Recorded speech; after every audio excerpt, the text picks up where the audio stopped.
Le verset biblique qui annule toute peur. Vous connaissez cette peur qui peut vous paralyser, cette angoisse sourde qui vous empêche de dormir, qui vole votre paix et vous fait douter de tout. Cette petite voix qui murmure que vous n'êtes pas assez fort, pas assez prêt pour les défis qui arrivent. Et si je vous disais qu'il y a dans la Bible une parole si puissante qu'elle agit comme un interrupteur pour cette peur?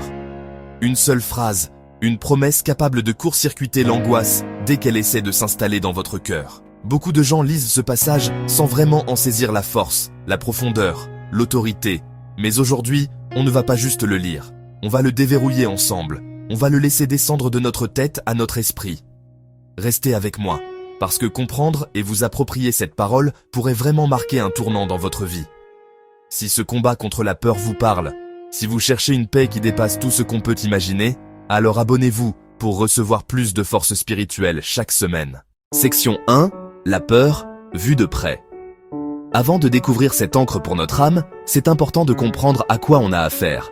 Spirituellement, qu'est-ce que la peur? Ce n'est pas juste une émotion. Dans une perspective biblique, la peur paralysante est souvent présentée comme un brouillard spirituel dont la mission est d'étouffer votre foi.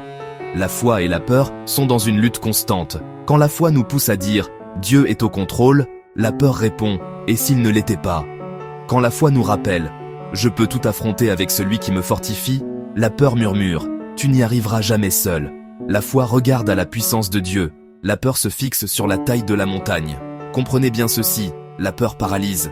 Elle nous rend passifs, là où justement, un pas de foi est demandé.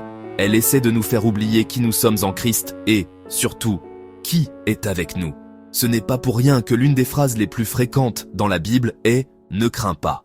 On entend souvent dire qu'elle apparaît 365 fois, une pour chaque jour de l'année. Même si ce chiffre précis est plus une jolie image qu'un décompte exact, cette répétition constante prouve une chose.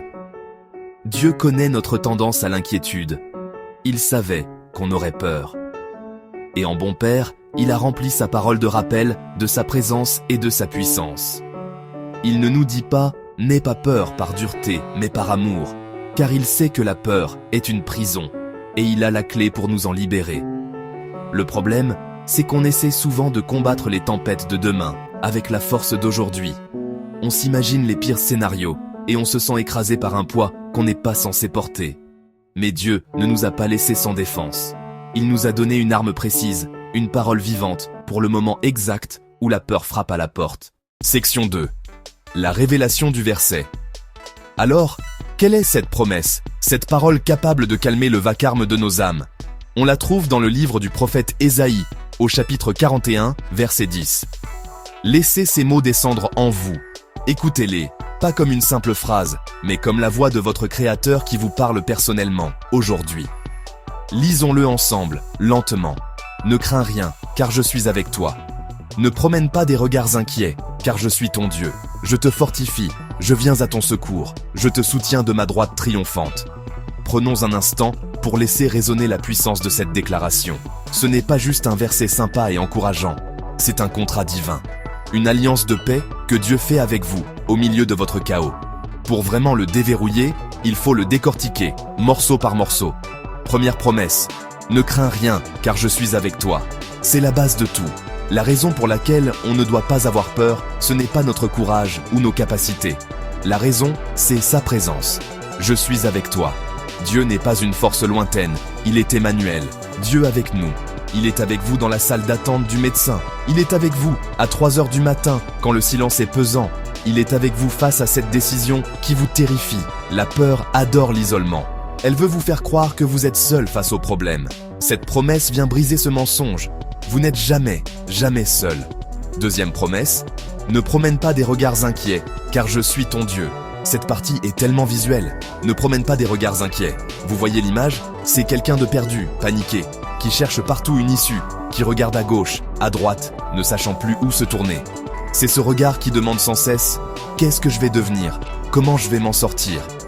Et Dieu répond avec une simplicité incroyable « Arrête de regarder partout, regarde-moi, parce que je suis ton Dieu. » C'est une relation. Il ne dit pas « Je suis un Dieu », mais « Je suis ton Dieu ». Celui qui a une alliance avec toi, celui qui t'a appelé par ton nom. Mettre votre confiance en lui, c'est changer votre regard. Vous ne contrôlez pas les circonstances, mais vous pouvez choisir où vous fixez votre attention. Au lieu de promener des regards inquiets sur la tempête, vous pouvez fixer votre regard sur le maître de la tempête. Troisième promesse. Je te fortifie, je viens à ton secours, je te soutiens de ma droite triomphante. Ici, on passe de la promesse de sa présence à la promesse de son action. C'est une triple assurance. Je te fortifie, quand vous sentez que vos forces vous lâchent, que vous êtes sur le point de craquer. Il promet de vous injecter sa propre force. Dieu ne promet pas une vie sans épreuves, mais il promet la force dans les épreuves. Cette force ne vient pas de nous, elle vient de lui, quand on la lui demande. C'est la promesse de Philippiens 4,13. Je peux tout affronter grâce à celui qui me rend fort. Je viens à ton secours. Le mot original pour secours parle d'une aide immédiate, efficace. Ce n'est pas une vague promesse pour plus tard. C'est l'assurance que lorsque vous criez à lui, il accourt. Il est votre aide, toujours présente dans la détresse. Je te soutiens de ma droite triomphante. C'est l'image la plus forte. La main droite de Dieu dans la Bible, c'est le symbole de sa toute-puissance, de son autorité. Imaginez que vous êtes sur le point de tomber dans le vide du désespoir. À cet instant, Dieu ne se contente pas de vous crier des encouragements. Il étend sa main puissante, celle qui a créé l'univers, et il vous attrape. Sa main n'est pas faible, elle n'est pas tremblante, elle est triomphante ou victorieuse. Ça veut dire que dans sa main, il y a déjà la victoire. En vous soutenant, il vous associe à sa propre victoire. Section 3. Comment l'utiliser? Concrètement, savoir tout ça dans sa tête, c'est bien, mais ça ne chasse pas la peur. Cette parole doit devenir une arme vivante. Alors, comment on fait? D'abord, quand la vague d'angoisse monte, ne vous contentez pas de lire le verset dans votre tête. Proclamez-le à voix haute. Il y a une puissance dans la parole déclarée. Parlez directement à votre peur, à votre situation, et déclarez. Ésaïe 41:10 dit « Je ne crains rien, car il est avec moi. Je ne promène pas des regards inquiets, car il est mon Dieu. Il me fortifie, il vient à mon secours, et il me soutient de sa droite triomphante. » Vous changez l'atmosphère spirituelle autour de vous. Ensuite, personnalisez-le. Transformez-le en prière. Seigneur, merci parce que tu es avec moi, là, maintenant. Je choisis de ne pas m'inquiéter, car tu es mon Dieu. Père, je suis faible, fortifie-moi. J'ai besoin de ton secours. Interviens s'il te plaît. Soutiens-moi par ta main victorieuse, parce que je sens que je vais tomber. Imaginez une jeune femme avant un entretien d'embauche. Le cœur qui bat, les mains moites, la peur du rejet la paralyse. Assise dans sa voiture, elle ferme les yeux. Au lieu de se laisser envahir par les pensées de défaite, elle murmure. Ne crains rien, car il est avec moi dans ce bureau. Ne promène pas de regards inquiets, car il est mon Dieu, pas le directeur. Il me fortifie, il me donne les mots. Il vient à mon secours. Il me soutient de sa main victorieuse. Elle respire, et la paix qui dépasse l'entendement commence à calmer son cœur. Elle ne rentre plus dans la pièce seule, elle y rentre consciente de la présence du roi des rois. Quelle partie de cette promesse, sa présence, sa souveraineté ou son action vous parle le plus aujourd'hui? Dites-le dans les commentaires.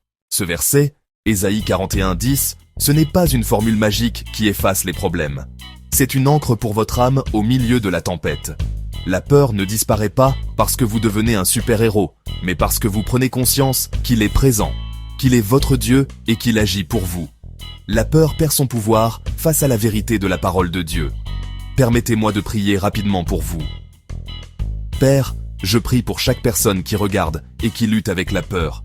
Je te demande de graver la vérité d'Ésaïe 41:10 dans son cœur, qu'elle sente ta présence qui chasse la solitude, qu'elle fixe son regard sur toi, son Dieu fidèle. Fortifie-la là où elle est faible, viens à son secours dans sa situation, et qu'elle sente la poigne ferme et victorieuse de ta main droite qui la soutient. Que ta paix, qui défie toute logique, garde son cœur et son esprit en Jésus-Christ. Amen. Si cette parole vous a encouragé, montrez-le en cliquant sur j'aime, et surtout, partagez cette vidéo avec quelqu'un qui traverse une saison difficile. Vous ne partagerez pas juste une vidéo, vous partagerez un message d'espoir. Et n'oubliez pas de vous abonner et d'activer la cloche pour ne manquer aucun de nos prochains encouragements. Marchez dans la victoire, non pas parce que la peur est absente, mais parce que Dieu est présent.